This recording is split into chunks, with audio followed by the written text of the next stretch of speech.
Hey Strikers, this is SFN with the comeback of my channel. I will be doing a lot of different videos in the future. So one of these things is a review of the upcoming event. Of course it is the first impressions. It's not set in stone of all their uses. And of course there's future dungeons that we don't even know about that they could be useful in the future. So this one is coming out tomorrow on September the 2nd, depending on the time zone that you're in. Maybe it's today.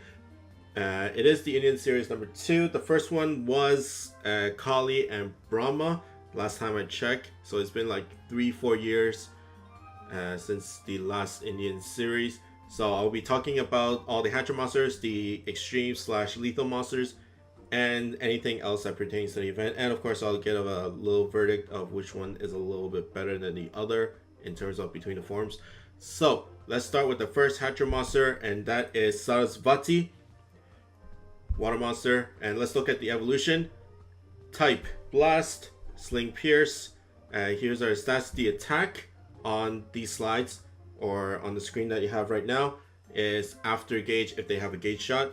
It does not apply after Slayer's damage, so be careful when you're reading it. It is a little bit slow for a Pierce monster, so it's less than 300 speed for a Pierce monster. That is relatively bad. Ability no wind, fire resistance, gauge shot of no block. Strike shot 12 turns, moves to the position of the first contacted enemy, so it's the same strike shot as Nono, Transcendent Nono. Basically she moves around the map and teleports back to the first contact of whatever enemy she hits, so you can use it to position for her bump combo, which is a spread pierce destruction XL5. She is a blast type, so it does a lot of damage. And the only monster that has that bump combo is Bach Transcension, the new Bach, the non-jokey troll Bach. But anyways, let's look at the Ascension. And now it's a bounce type, Sling of Bounce, so it's not pierce. Stats are relatively, normal. And then ability of Minesweeper M and no gravity barrier. Strike shot puts up a healing wall on the first contacted wall, which means it's the same as D'Artagnan. It goes for one full round, and then it is 3000 HP per bounce onto the healing wall, and it's one full wall. The thing that is kind of iffy for this monster in terms of the strike shot is that she is a bounce monster. D'Artagnan is a pierce monster, so you can basically aim whichever wall you want to have the healing wall. This one gets a little bit harder, especially when there are enemies in the way. But if you don't really care which wall you want to have the healing wall up, then it doesn't matter that much. But anyways, bump combo is a spread pierce destruction XL5, same as the evolution, but it is a little weaker since the ascended form is a bounce type, and then sub is a speed up S, so good for support. So in terms of the ascension, the thing that I really want to talk about is a synergy between one specific monster, and that is Oda Nobunaga X.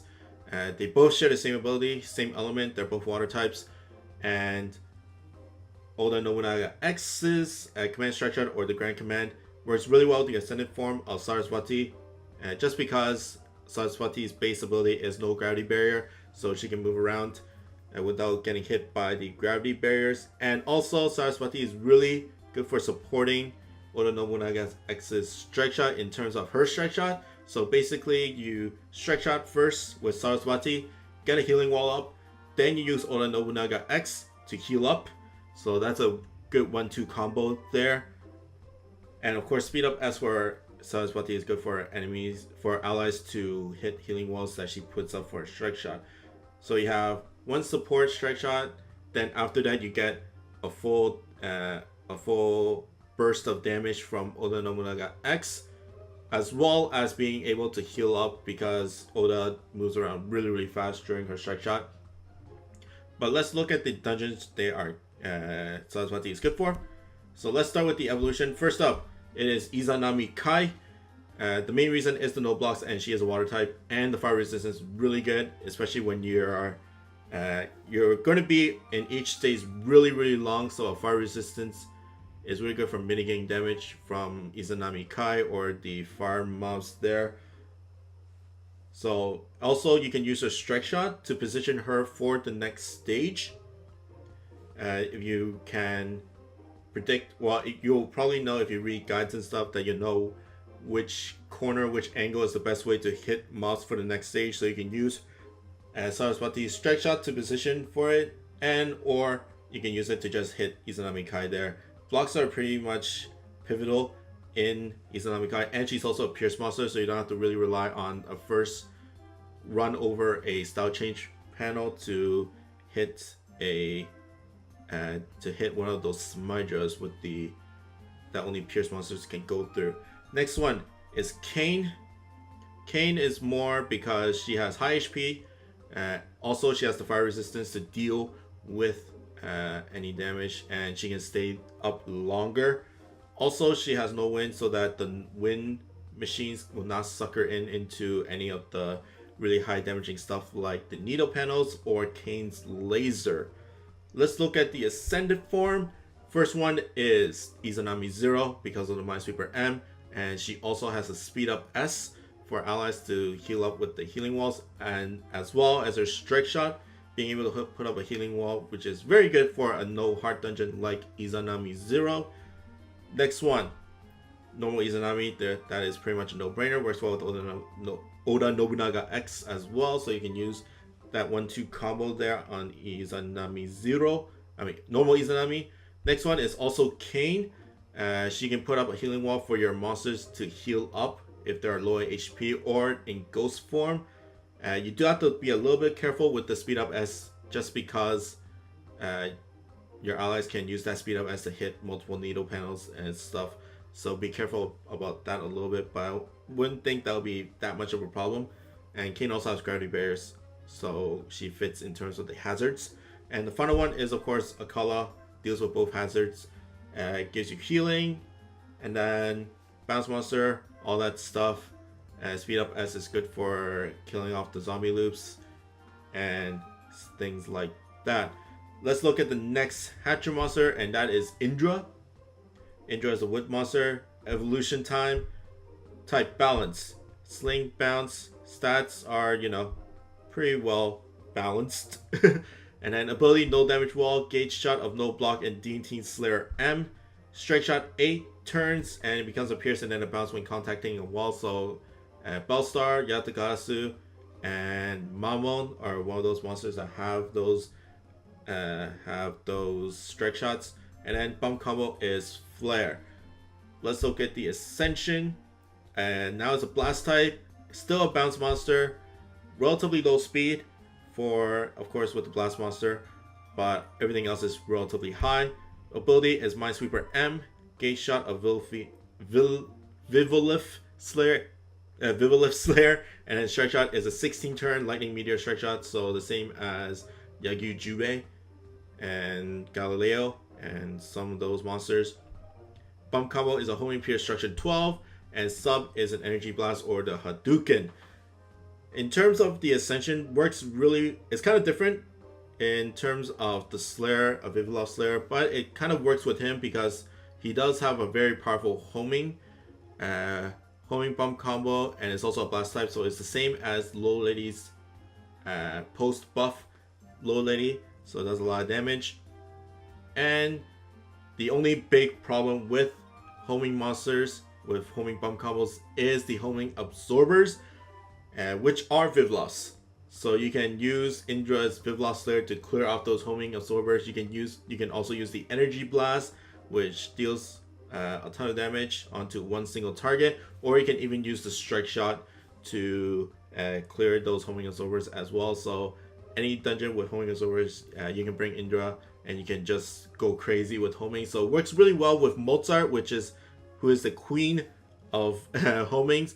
They both have the same Minesweeper M as well, so they both synergize well on that part. It's just that Indra is not the same element, so if it's a fire stage, then you won't be able to bring Indra there unless you want to get a lot of damage from those fire monsters.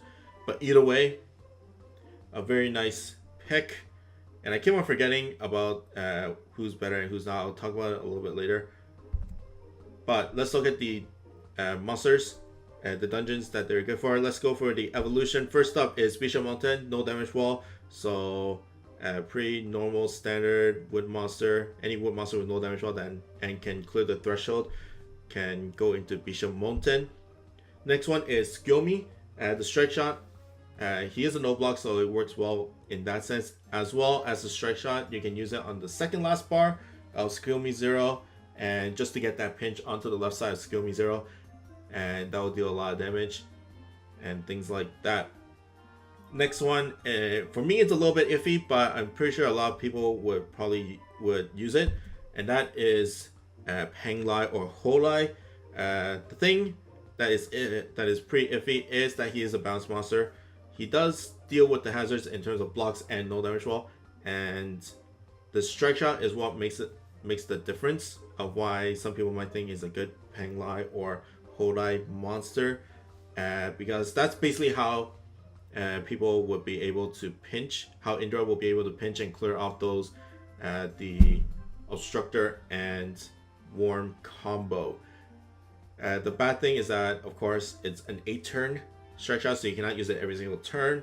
So that's why I kind of say it's a little iffy, as well as bounce. So if Penglai's invisible for 1 turn, because after you clear off whatever makes her invisible, there is a chance of that 1-turn buffer where she's still invisible, and if that's Indra's turn, then he's basically useless during that turn. So you waste a turn there, and you don't really want to waste a turn when you're against Penglai. So that's a little bit iffy, but I'm pretty sure once he comes out, a lot of people will start trying him out in Penglai. Let's look at the Ascension. The Ascension is a little bit different. Not really, actually. Takeda Zero, I was thinking of some other monster that I'm going to talk about later. But Takeda Zero, Minesweeper, he enjoys a Minesweeper, and he has low speed, so that works really, really well. And Lightning Meteor strike shot can clear those demons twice during the boss stage, at least in my opinion, depending on how fast you really go. And also the homing pierce structuring is good for clearing the demons. There, so all in all, a very good monster if you don't have all the other OP ones like Robin Hood or Kurama and things like that. Next one is Garnesha in terms of Hatcher monsters. Looks like a pimp. Looks like a pimp for the evolution form. The Ascension is more into the Indian godlike. So let's look at the evolution. Blast type, bounce. HP is a little bit low for blast type. I wonder why they put the speed as low for blast types now, and it's only the speed. But anyways, ability is Minesweeper, Gauge Shot of Strike Shot Reducer. Strike Shot is a counter mode strike shot, and Bump Combo is a lock on Laser XL. So in terms of power, it's the same as Loki Transcendent form, and it's pretty much the same as Loki except for the strike shot, which is a little bit better in my opinion for Garnesha.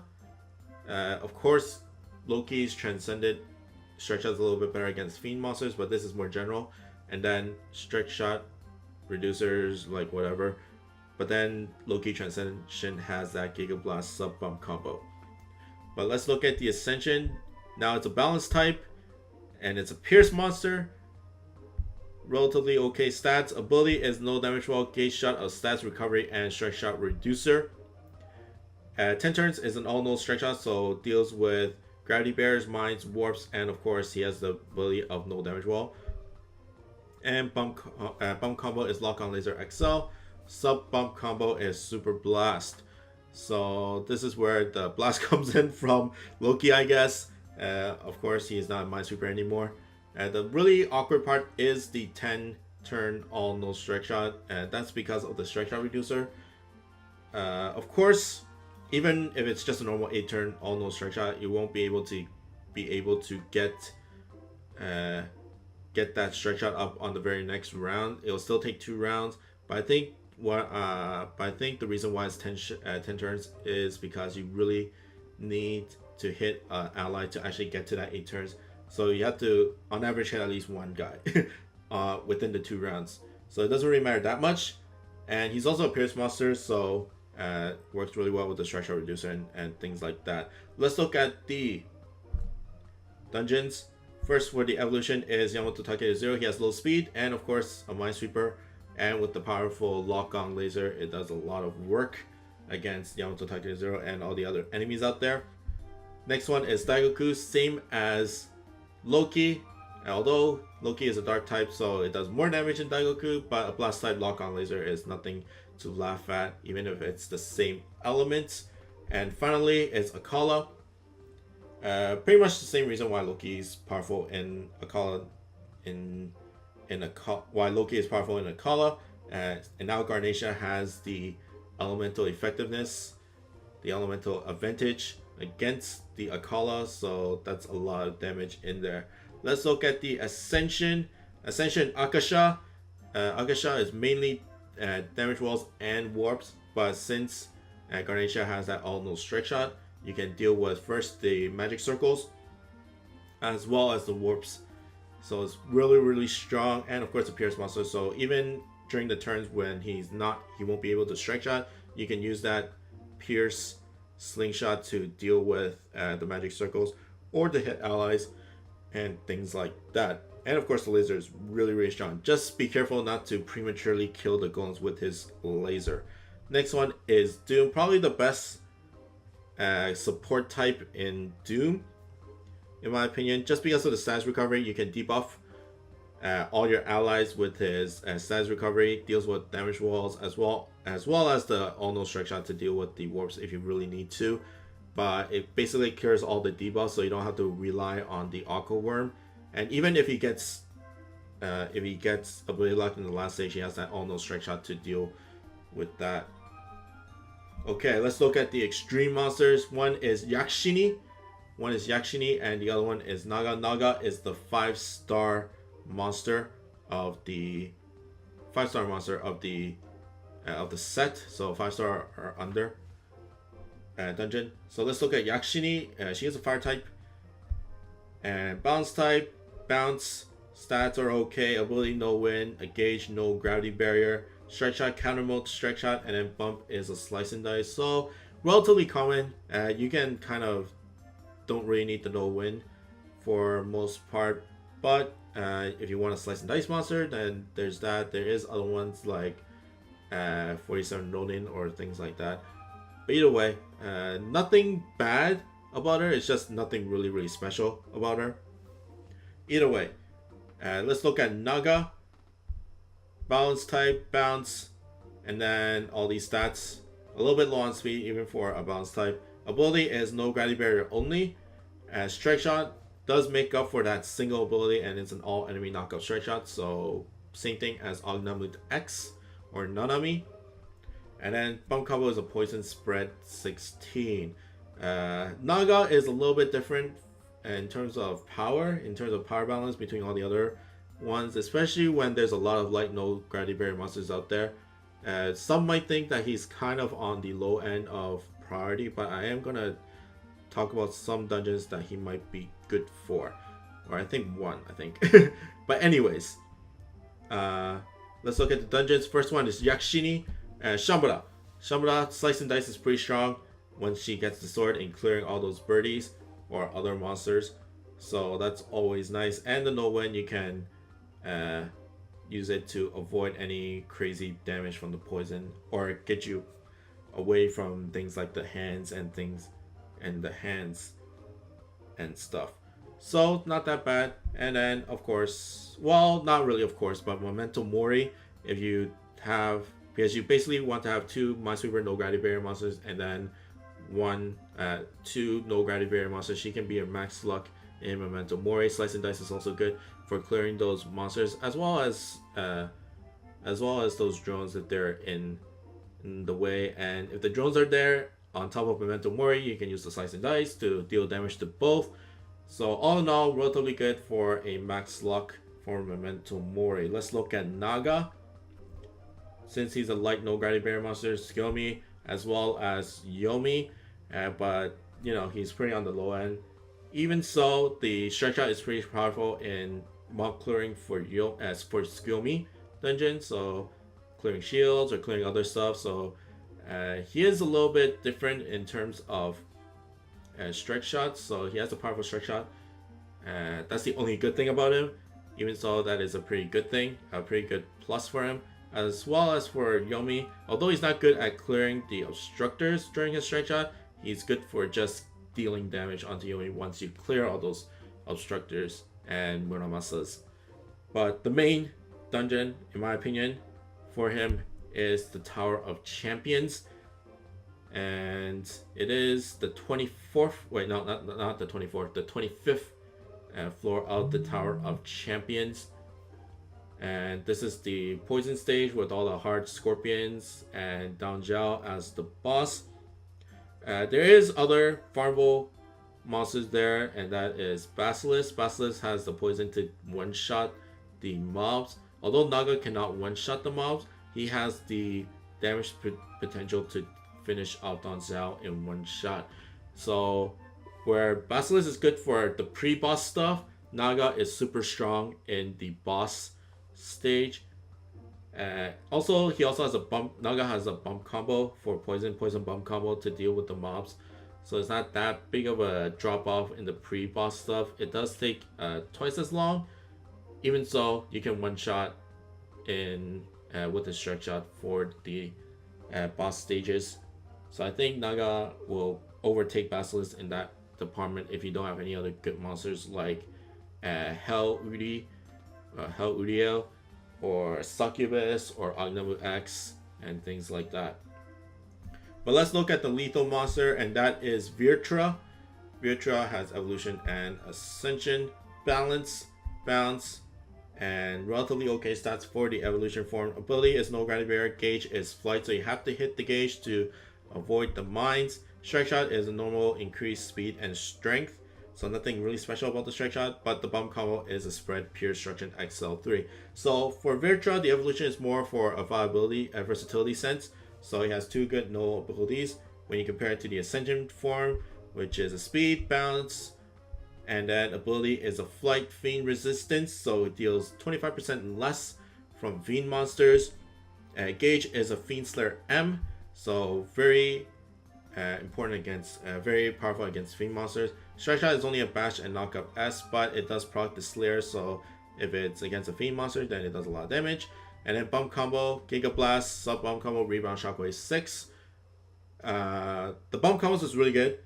The rebound shockwave 6 is the same as a lot of monsters out there. Probably it's not as strong as Guinevere's rebound shockwave 6 because she is a blast type there, but even a sub rebound shockwave 6 is really strong. It's the same as the Ascended Yatagarasu for people that have him. But either way, he is very strong against fiend monsters and fiend monsters only. So evolution is more for versatility for beginners if they can clear it, and then ascension is more for the late gamers that want to deal to have a niche in against fiend monsters. Let's look at the dungeons. Vritra, Yamato Takeru, you know, gravity bearer. Pretty standard. You can use a strike shot to get into those pinch spots against Yamato on the second last bar and the last bar. Akala deals with both gimmicks and things like that. But let's look at the Ascent and also Lubu. Keep on forgetting Lubu because he's so, you know, bad. But anyways, evolution, no gravity barrier, also deals with that as well, and his bomb call can go through laser barriers and whatnot. Okay, let's look at the Ascension. Ascension is a little bit different because there isn't really a good colossal or impossible dungeon for Vritra.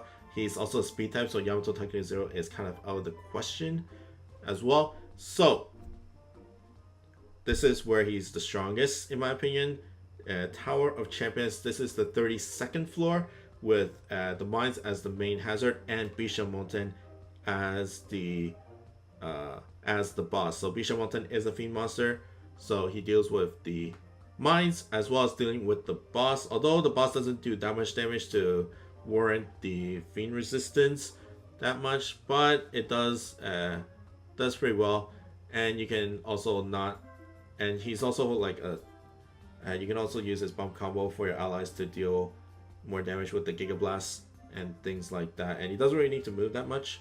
He just needs to stay stationary for his bomb combos to work. And once it's his turn, you can use a strike shot to, you know, deal damage to Bisha Monten.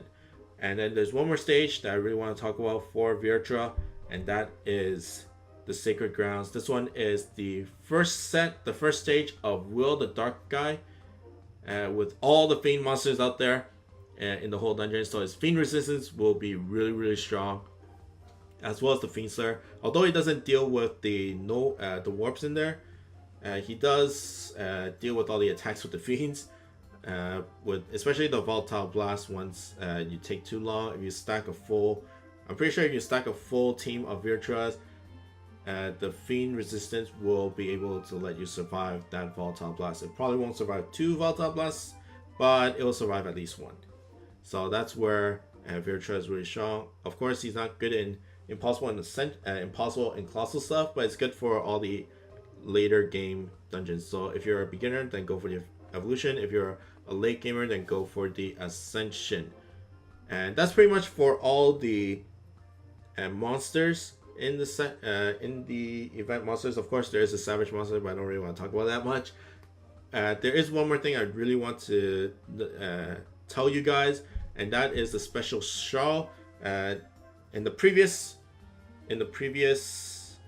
event series, there is a special Sharl as well, and some might not know of what to do, but I'm pretty sure a lot of people know. But just for completeness sake, there is a special Sharl part of this event, and all you gotta do is clear a mission that has that little shell ball that looks like an orb in the mission as a reward. And the mission all says to just clear all the difficulties of the series. So Yakshini has Savage Extreme, Vritra is only a lethal, Naga is Savage Extreme, and Pinshacha, which is the Savage monster, is normal, hard, savage. You have to clear all these difficulties. So 2 from Yakshini, 1 from Vritra, 2 from Naga, and 3 from Pinshacha to get that shell. And what you do is use it to roll in the Indian Series 2 Hatcher. You can only roll it once, and make sure you don't